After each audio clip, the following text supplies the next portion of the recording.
Chers auditeurs, bonjour. Pendant ces 2 semaines de Radioteurs éclectiques, nous allons discuter avec Michel Lalou, économiste passionné par les questions de la monnaie, de l'économie et du renouveau de la démocratie. Michel Lalou, bonjour. Oui, bonjour. Donc vous êtes économiste, vous allez faire paraître un livre au mois de mars qui va s'appeler Dépolluer l'économie aux éditions Démocratie évolutive. Donc c'est votre propre maison d'édition. D'abord pour vous, est-ce que vous pouvez nous dire pour vous qu'est-ce que c'est l'argent ? L'argent, c'est une unité de compte qui permet de pouvoir échanger les biens et les services. Et donc quelque chose qui permet de faciliter l'économie. Est-ce que vous diriez, comme Paul Grignon dans le documentaire L'argent dette, est-ce que vous diriez que que l'argent c'est un système de dette ou au contraire c'est un système de création ? Quand on dit des choses comme ça, on ne présente pas, je crois, la totalité de ce qu'est la monnaie. Ouais. C'est souvent, comme dans ce film-là, par exemple, on présente l'argent dette comme étant un problème, alors que pour moi, ça n'en est pas un, et il faudrait faire vraiment la distinction entre la monnaie qu'on utilise pour la consommation et la monnaie qu'on utilise pour le financement des entreprises. En fait, il y a, à mon sens, 3 circulations monétaires. Et chacune doit être bien vue dans sa propre dynamique, dans ses propres lois. Alors ça, effectivement, c'est votre théorie, mais est-ce que c'est pour vous dans un monde idéal, enfin ou un monde meilleur, disons, qu'on peut construire, ou est-ce que déjà aujourd'hui, à l'heure actuelle, avec le système tel qu'il est-ce que déjà on pourrait avoir ces 2 monnaies différentes de consommation et de financement séparées ? On les a actuellement et vous voyez que il y a avec la crise et les problèmes qui sont apparus avec les banques, on s'est rendu compte qu'il fallait séparer le système de financement et le système utilisé pour les comptes de dépôt courants. Mais je crois qu'il faut aller plus loin dans l'analyse de la question et de se rendre compte quelles doivent être les bases pour un système de financement sain pour l'économie. Alors, ce serait quoi un système de financement sain ? Le gros problème que l'on a dans l'économie, et il est général, il n'est pas simplement lié à la monnaie, c'est la possibilité de l'accumulation de l'argent. L'argent est fait pour circuler, pour aller rapidement d'une place d'un endroit à un autre pour soit le financement, soit pour les marchandises. Et quand il s'accumule, il tend à acquérir un pouvoir qui agit d'une façon déséquilibrante pour l'économie. En même temps, sur les places boursières, on voit que l'argent circule à une vitesse effrayante même. Au départ, à l'origine, c'est le problème, c'est les places boursières elles-mêmes, c'est la possibilité que l'argent devienne marchandise, c'est-à-dire qu'on puisse acheter de l'argent comme sur les marchés monétaires, ou que l'on puisse acheter des titres et revendre des titres. Donc c'est là, à mon avis, qu'il faut s'attaquer au problème. Donc vous dites il faudrait distinguer, séparer la monnaie de consommation et la monnaie de financement. Concrètement, ça voudrait dire quoi ? Ça veut dire qu'on aurait l'euro et puis une autre monnaie à côté pour le financement, par exemple, l'euro pour la consommation et une autre monnaie pour le financement ? Comment vous voyez ? Non, en fait, l'unité monétaire pour les 3 monnaies dont je parle, en fait, c'est des circulations monétaires, c'est pas des monnaies différentes. C'est des circulations monétaires, c'est-à-dire que l'unité de compte, l'euro, par exemple, il n'y a pas de raison d'en faire d'autres. Je ne verrai pas l'utilité de compliquer comme ça, mais par contre, la façon dont se fait un financement pour, par exemple, une entreprise qui veut démarrer une activité ou pour un particulier qui a besoin, par exemple, de s'acheter une nouvelle voiture, eh bien, elle devrait se faire par un circuit séparé du circuit des comptes courants dans ce que j'appelle les banques de monnaie de consommation. Donc la consommation... Ce sont les établissements qui devraient, à mon sens, être séparés. Oui. Alors ça, c'est une promesse du président, enfin du candidat, c'était une promesse du candidat Hollande de séparer les banques d'investissement et les banques de dépôt. C'est ça que vous souhaitez ou ça va beaucoup plus loin? Non, ça, à mon avis, ça suffirait pas. C'est un point de départ, mais ça ne suffirait pas parce qu'on n'a pas changé la nature des banques et on n'a notamment pas changé la nature des banques de financement puisque le financement se ferait par de l'argent accumulé. C'est-à-dire de l'argent qui résulte d'un acte passé. Alors, pour moi, il faut inverser complètement la dynamique et tourner la monnaie de financement, puisqu'un financement c'est pour un acte futur, il faut la tourner vraiment, la baser sur le futur. Alors qu'est-ce que ça veut dire concrètement, la baser sur le futur? Si par exemple une entreprise veut démarrer une activité et puis elle a besoin de se financer, mettons qu'elle ait besoin par exemple de 100 000 euros, ce qui va faire la valeur de ces 100 000 euros et la capacité à rembourser pour l'entreprise, c'est l'activité qu'elle va développer à partir du moment où elle aura reçu ce prêt. C'est ça qui en fait la valeur. Ça n'est pas l'argent qui a été, par exemple, accumulé par un investisseur et qui vient apporter cet argent à l'entreprise. Cet argent ne garantit pas une valeur pour le futur. C'est ce que montre de plus en plus la crise, puisque les banques, on leur demande d'avoir des fonds propres 8%, c'est ça, pour faire face aux prêts qu'ils font, mais en réalité on s'aperçoit que c'est une illusion parce que si toutes les personnes font défaut, comme on a eu par exemple le risque avec la Grèce ou avec d'autres pays, eh bien on s'aperçoit que les fonds propres des banques ne suffisent pas du tout. Ne sont absolument pas une garantie. C'est ce qu'est en train de nous montrer la crise actuelle. Peut-être parce que les fonds propres sont trop faibles, justement. 8%, je crois, ou 10% de fonds propres, c'est presque rien. Est-ce que ça, pour vous, c'est un pourcentage à remettre en cause, ou là n'est pas le problème? Et pour moi, le pourcentage ne signifie rien. Vous pouvez le mettre à 50%. Ça changera rien. Si 100% des projets ne se réalisent pas et vont à la faillite, les fonds propres de la banque ne suffiront pas. Et ça, c'est une première chose. Et la deuxième chose, c'est que les fonds propres d'une banque ne restent pas dans un coffre. Ils sont transformés en titres, en valeur d'action ou en valeur immobilière, et donc ils viennent alimenter le circuit spéculatif. Oui. Donc augmenter les fonds propres de la banque, c'est asseoir encore un peu plus le système dans son problème, dans sa maladie. Dans sa dérive spéculative. Oui. Vous voyez, moi, mon objectif, c'est de voir comment on peut amener l'économie à se baser uniquement sur le réel.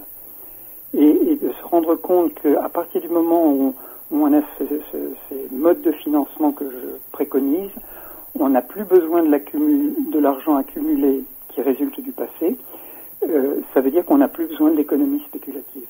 Et ça, c'est pour moi la base de la santé de l'économie, c'est au fond la spéculation et, on pourrait dire, la maladie de l'économie. D'accord, donc la richesse, la valeur de l'argent vient de la richesse créée et non pas de l'argent en lui-même. Mais pour ça veut dire qu'il faut avoir une grande confiance. Enfin, l'argent, c'est de la confiance, mais on a vu que quand la peur, quand les investisseurs ont peur, eh ben, justement, il y a une rétention ou un immobilisme, et ça c'est de la défiance, et c'est pour ça que ça dégringole, en fait.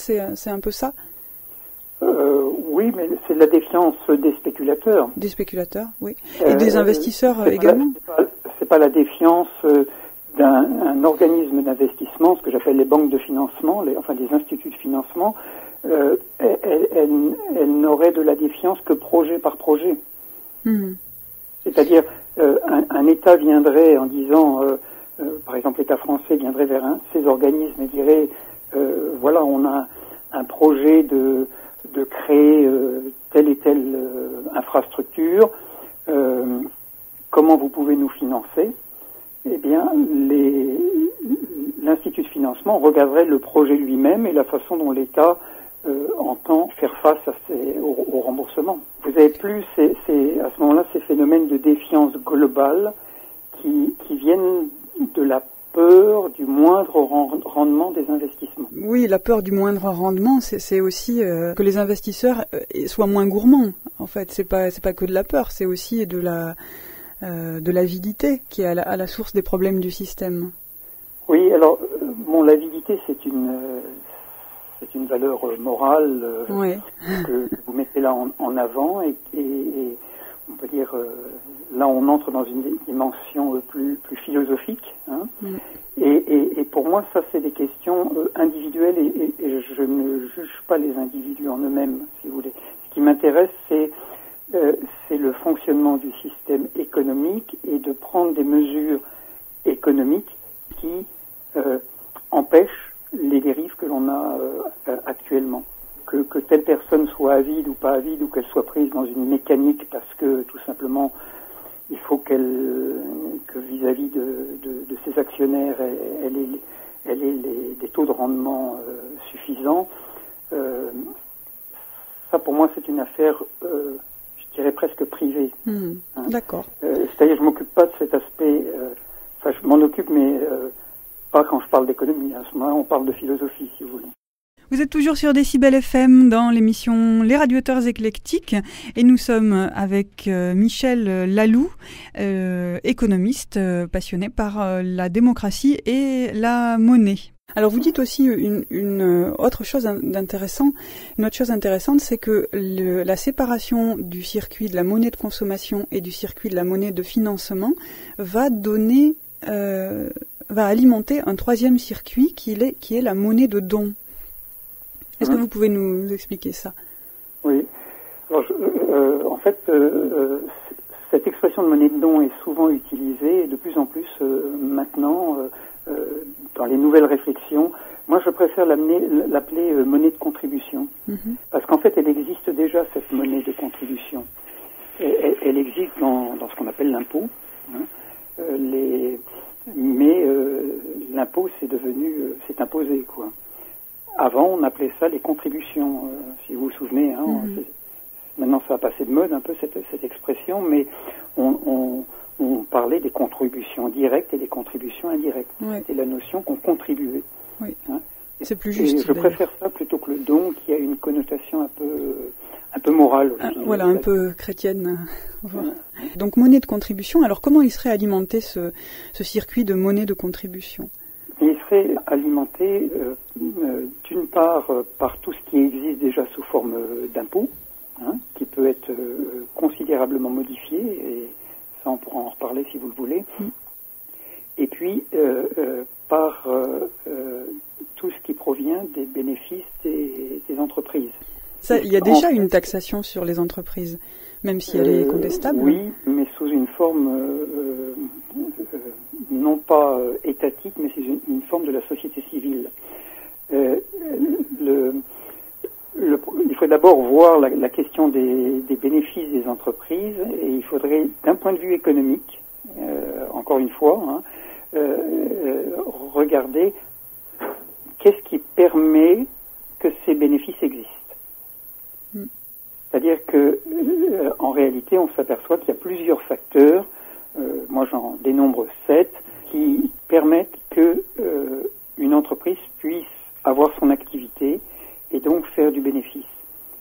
Et donc pour moi, les bénéfices reviennent aux 7 facteurs et non pas aux détenteurs du capital qui ont un droit indéfini sur les bénéfices de l'entreprise. Et ça, c'est, à mon avis, on pompe la richesse économique d'un pays, on la détourne de cette façon et on l'envoie dans les milieux Vous pouvez nous citer les 7 éléments créateurs de cette richesse dont vous parlez? Oui, disons, les routes sont nécessaires pour que l'entreprise puisse faire son activité. Le téléphone, Internet, etc. Bon, tout ça, c'est nécessaire pour qu'il y ait une activité. Si vous avez un réseau routier qui est en mauvais état, l'activité économique ne peut pas bien fonctionner. Donc, le financement des routes est une nécessité, et l'argent, alors aujourd'hui c'est l'argent imposé, mais c'est au fond de l'argent qui est pris sur les bénéfices de l'entreprise pour aller financer ces infrastructures. Le travail est aussi un élément indispensable pour que l'économie fonctionne, et donc là aussi il est normal qu'il soit financé sur les bénéfices de l'entreprise, de même l'éducation, la recherche, bien sûr, pour avoir du personnel qualifié, etc. quoi. Oui. Mais les entreprises peuvent vous répondre, oui, on paye déjà des impôts qui servent à construire des routes et à financer des écoles, et pour le travail, on donne des salaires. Oui, je me fais l'avocat du diable. Qu'est-ce que vous pourriez leur répondre? Eh bien, c'est votre rôle. Mais il n'y a qu'une partie du travail qui est réellement correctement financée, plus ou moins d'ailleurs, mais disons, on reconnaît surtout une partie du travail, et les entreprises consacrent effectivement une partie de leurs ressources à ça.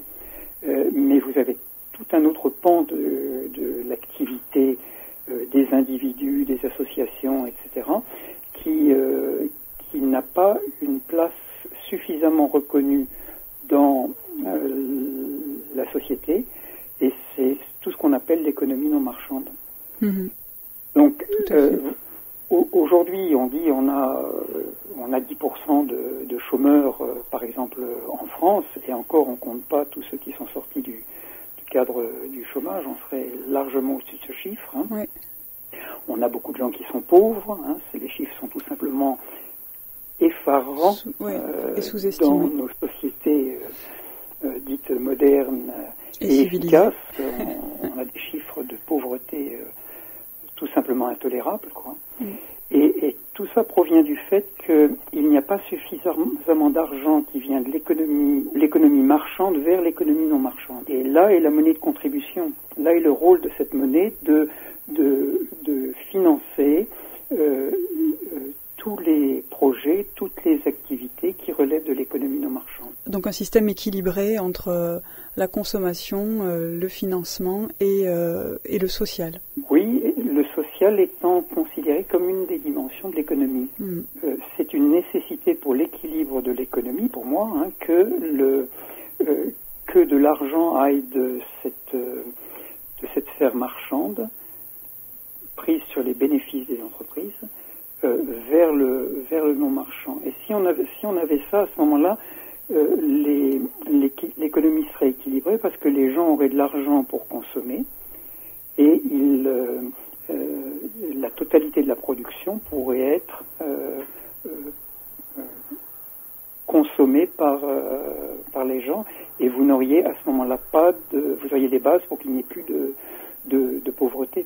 Au fur et à mesure que des emplois sont libérés dans l'économie marchande par la mécanisation, l'automatisation, etc., cela laisse la possibilité à des gens d'aller travailler dans l'économie non marchande où les besoins sont énormes. L'économie non marchande, c'est l'économie sociale et solidaire.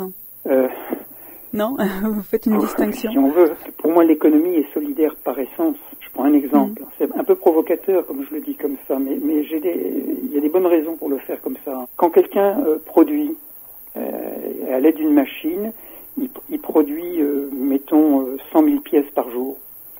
Il n'utilise pas les 100 000 pièces pour lui. Éventuellement, l'objet qu'il a produit, il en utilise peut-être un dans sa vie. Et donc, tout le reste va pour les autres. Dans l'économie moderne, on ne travaille pas pour soi-même, on travaille pour les autres, en permanence. C'est ça qui donne la notion de solidarité, c'est qu'on est tous interdépendants de ce fait-là. je suis dépendant. Moi, je produis des choses dont je n'ai pas besoin, et les autres produisent des choses dont j'ai besoin. Et nous sommes interdépendants. De ce fait-là, quand on parle d'une économie sociale et solidaire, c'est en fait l'économie essentiellement non marchande dont on parle, mais ça donne une possibilité d'une sorte d'abord de connotation morale là-dedans, en disant nous on fait du social et du solidaire, les autres n'en font pas, et ça, moi je peux pas entrer dans cette vision-là. Celui qui produit des chaussures ou celui qui produit des ordinateurs, il est aussi dans cette dimension solidaire. En même temps, ça permet au gouvernement de récupérer ça en créant un ministère de l'économie sociale et solidaire et en disant, vous voyez, nous on a fait ce qu'il faut pour ce domaine-là, donc maintenant ça va, vous avez reçu votre dû et c'est bon. Et ça justifie de ne pas rendre l'ensemble de l'économie solidaire, c'est ça que vous voulez dire? Exactement. C'est la façon dont le système politique, là, peu importe qu'on soit de droite ou de gauche, mais le système politique en lui-même peut récupérer toute nouvelle revendication de la société en créant un ministère de l'économie sociale et solidaire. Comme disait Léo Ferré, on crée une commission. Comment on pourrait passer de notre économie actuelle ou de notre système financier actuel vers le système que vous proposez? Quelles sont les circonstances nécessaires ou les engagements de l'État, des investisseurs, des banques? Je crois qu'on n'aura pas de grand soir. Je crois qu'on est tous conscients de ça et que les choses ne peuvent se faire que de façon évolutive. Donc ce qui, moi, m'intéresse, c'est de proposer des choses qui peuvent commencer à être mises en place par des acteurs de la société civile et qui servent d'exemple. Donc ce qu'il faudrait qu'on reconnaisse, c'est une sorte de droit à l'expérimentation au niveau de la société pour que des nouvelles formes puissent se faire, et en particulier donc les banques de monnaie de consommation, les instituts de financement et les fonds de monnaie de contribution. Donc qu'on puisse créer la possibilité législative, légale, pour que ces instituts existent, avec les règles que je définis et que je détaille beaucoup dans mon livre, et qu'à ce moment-là, les citoyens qui le veulent puissent commencer à ouvrir de telles institutions et que ces institutions fassent leurs preuves par elles-mêmes et montrent le bénéfice social et économique qu'elles apportent. Alors vous dites dans votre site internet, que je citerai, démocratieévolutive.fr, vous dites dans le site qu'une monnaie citoyenne peut résoudre la crise monétaire. Est-ce que là vous parlez des monnaies locales complémentaires? Même quand vous parliez il y a deux minutes des initiatives citoyennes, est-ce que vous pensez aux monnaies locales complémentaires? Oui et non, disons, c'est très bien en tant qu'expérimentation sociale et moi j'ai rien à dire contre ça. Je consacre pas mon énergie à ça et je n'utilise pas de monnaie complémentaire pour moi-même parce que je trouve que une seule monnaie a de grands avantages. L'euro, par exemple, c'est très pratique, très utile d'avoir une seule monnaie. Vous allez en Italie, vous allez en Allemagne, vous n'avez pas besoin de changer. Les entreprises, quand elles doivent commercer entre elles, entre l'Allemagne et la France, par exemple, eh bien, elles ont une monnaie qui a toujours la même valeur, qui est stable. Et c'est extrêmement favorable pour le commerce. Bon, c'est favorable effectivement quand on a assez d'argent pour aller se promener dans le reste de l'Europe, et pour les entreprises qui achètent ou qui vendent à l'étranger. Mais il y a aussi dans les monnaies locales complémentaires un objectif de relocalisation et donc d'achat et vente sur un bassin de vie. Voilà, l'utilité apparemment se limite à ça. Enfin, c'est déjà beaucoup relocalisé. Ça vous semble Ça vous semble pas essentiel? Si, c'est très bien de relocaliser ce qui peut être relocalisé. Pour moi, il faudrait aller aux causes. Pourquoi est-ce que, par exemple, dans les fruits et légumes, on a quelque chose qui est délocalisé, c'est-à-dire qu'on a des choses qui viennent de loin, par exemple des salades qui peuvent être produites sur place et qui ont fait 500 km pour venir dans le magasin. Il faudrait voir où sont les causes. Je pense pas que la monnaie soit la cause. Oui. La cause, elle est ailleurs. Et puis vous citiez aussi l'autre aspect, c'est pour les gens qui ont de l'argent pour pouvoir aller voyager. Oui, mais pourquoi les gens n'ont-ils pas cet argent-là? C'est pas une question de monnaie, c'est une question de rémunération.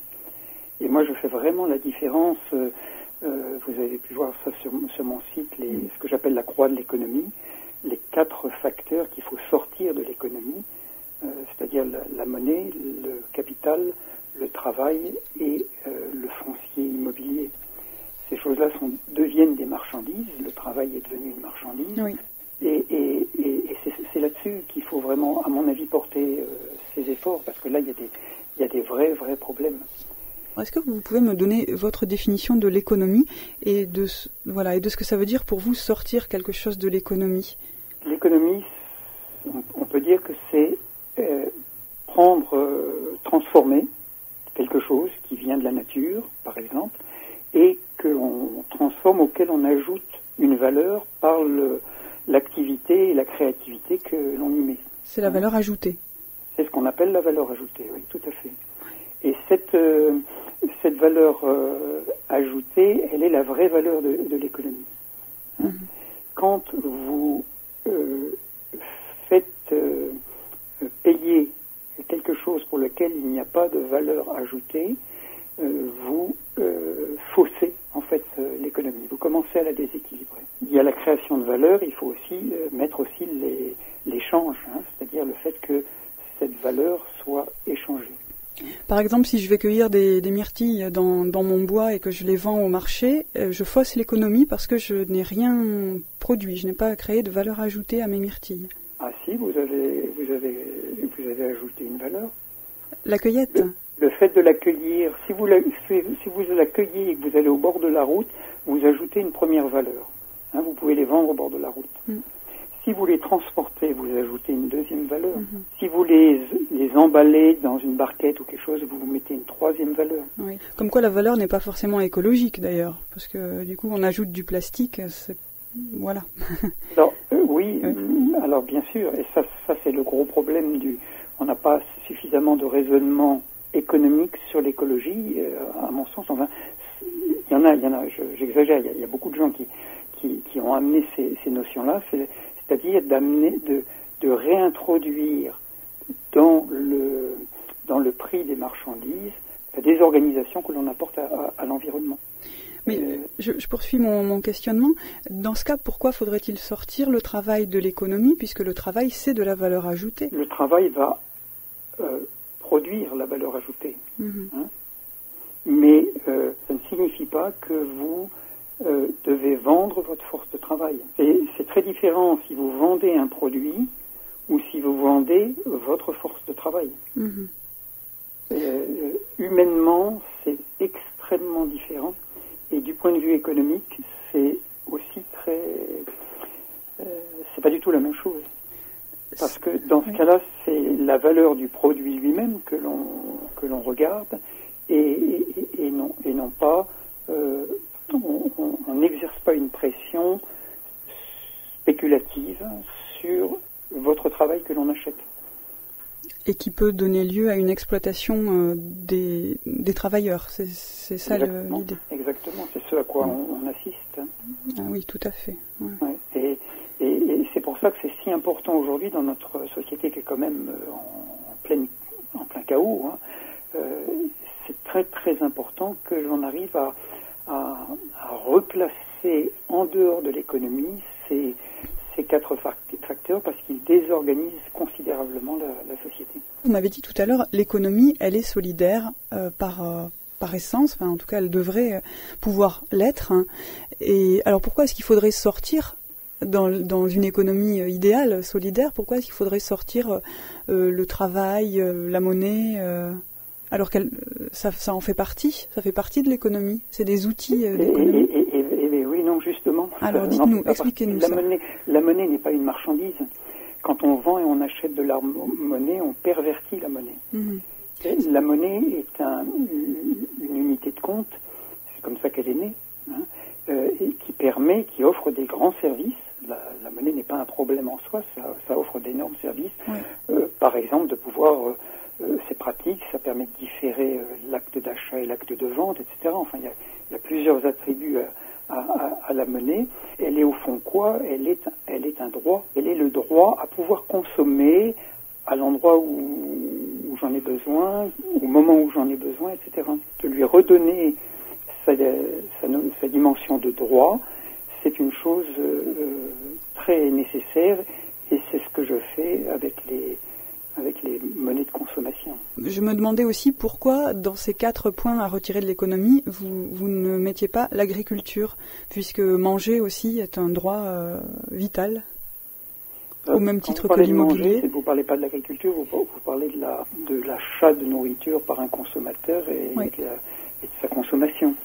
Hein. Oui. L'agriculture, c'est la production des aliments qu'on va manger, et ça, c'est par essence le premier acte économique, l'agriculture et l'élevage. Oui. C'est-à-dire, c'est le fait de sortir quelque chose de la nature et de le transformer. Donc, c'est vraiment la base de toute économie. Hein. Et pourquoi l'immobilier, alors, n'est pas la base de l'économie, puisque... Alors, là, il faut distinguer. Je parle du foncier et immobilier, oui. Parce que c'est pas tout à fait la même chose. Le foncier, c'est quelque chose, c'est-à-dire un terrain, c'est quelque chose qui est dans la nature. Si vous ne faites rien sur ce terrain, il n'est pas entré dans l'économie encore. Or, aujourd'hui, on le fait entrer artificiellement. On dit, je vends ce terrain à 200 € du mètre carré, etc. Quoi, hein. Et ça pompe une grande partie des ressources de l'économie. Dans le salaire de chaque personne est inclus le prix du terrain, et donc ça fausse tout le prix des marchandises. Pour l'immobilier, il faudrait raisonner un peu plus dans le temps, là, et regarder qu'une maison, quand elle a été payée, si elle continue d'être louée à quelqu'un alors que l'acte économique est déjà passé, alors vous introduisez de nouveau dans l'économie quelque chose qui la fausse. Est-ce que cette nouvelle conception de la monnaie peut nous amener à une nouvelle démocratie, ou c'est le contraire? Est-ce qu'il faudrait rénover la démocratie pour avoir un système financier sain? Oui. Dans quel ordre il faut prendre les choses? Je crois qu'il faut partir des solutions évolutives, aussi bien dans le domaine de la démocratie que dans le domaine de l'économie. Si on met en place des solutions évolutives comme dont j'ai parlé tout à l'heure pour le système bancaire, on pourra aussi le faire d'une façon qui soit une nouvelle forme, déjà une esquisse d'une nouvelle forme de démocratie. Ça veut dire quoi? Ça veut dire que on a, nous, pour habitude de penser que le service public, ça doit être réglé par l'État. Or, on peut très bien, et ça c'est ce que je fais pour l'éducation, pour la monnaie et dans d'autres domaines, c'est concevoir les règles, les critères qui sont nécessaires, qui caractérisent un service public. Et ensuite, ça peut être les citoyens eux-mêmes qui, par initiative locale et individuelle, créent, par exemple, les banques de monnaie de consommation, conçues comme un service public, c'est-à-dire financées avec de l'argent public. Oui. Donc, ce ne sont pas des banques privées, mais ce ne sont pas des banques étatiques. Mais elles auraient un statut associatif? Elles auraient un statut. On peut aussi créer d'autres statuts. Hein. Ça peut être un statut analogue à des statuts parapublics, hein, ça peut être aussi de l'associatif si on veut, mais je ne pense pas que ce soit la bonne réponse tout à fait, elle serait, surtout ce qui est important, c'est qu'elle serait sans but lucratif, elle devrait avoir un contrôle de qualité sur la façon dont elles emploient les fonds publics qu'elles reçoivent. Elles devraient avoir une séparation totale entre la gestion de leur propre argent pour leur fonctionnement, leur propre budget, et les comptes, la gestion des comptes des déposants. Ça devrait être totalement séparé. Il y a un certain nombre de règles comme ça que je définis dans mon livre et qui donnent des critères extrêmement précis pour un service public qui répond vraiment à ce qu'on entend par service public, c'est-à-dire au service de la société, mais qui serait géré par des citoyens particuliers, des citoyens, et sous le contrôle aussi d'organisations non gouvernementales. Il y aurait un rôle extrêmement important là-dedans pour contrôler qu'elles remplissent bien leur cahier des charges de service public. Et vous n'avez pas besoin à ce moment-là d'un système politique avec des gouvernants auxquels le plus grand monde ne croit. Hein. Vous pouvez le faire localement avec des associations qui auront acquis les compétences dans le domaine de la monnaie et du service public. Alors même si ça ne dépend pas de l'État, il faudra quand même que l'État légifère et autorise la création de ce type de structure. Voilà, et ça alors, ça nous amène à ce que j'appelle le minimum vital de la démocratie, que nous n'avons pas en France, que la Suisse a. Elle est le seul pays, à ma connaissance, qui ait ça totalement, c'est-à-dire la possibilité d'intervenir dans le domaine des lois de deux façons. D'un côté, par ce qu'on appelle le référendum populaire, c'est-à-dire qu'une loi a été votée par le Parlement, le peuple peut s'en saisir et demander une votation sur la loi. Prenez par exemple l'exemple des retraites, une loi qui a été votée alors qu'il y avait une forte opposition dans la population.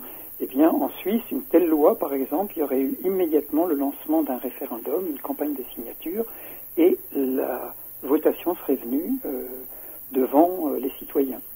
Et l'autre droit est dans l'autre sens, c'est le droit d'initiative législative, c'est-à-dire la possibilité pour le citoyen de proposer des lois.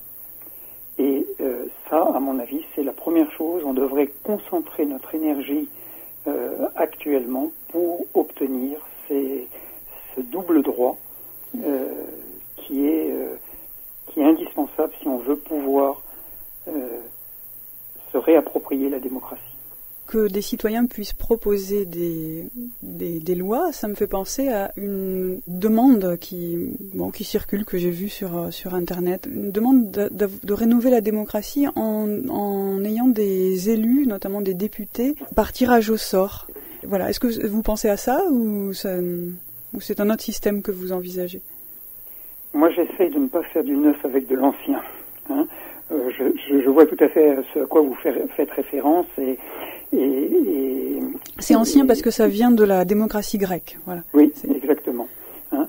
Et je pense que le problème n'est pas là, parce qu'en fait, on garde la même conception de la démocratie, c'est-à-dire une démocratie représentative avec un pouvoir exécutif de l'État.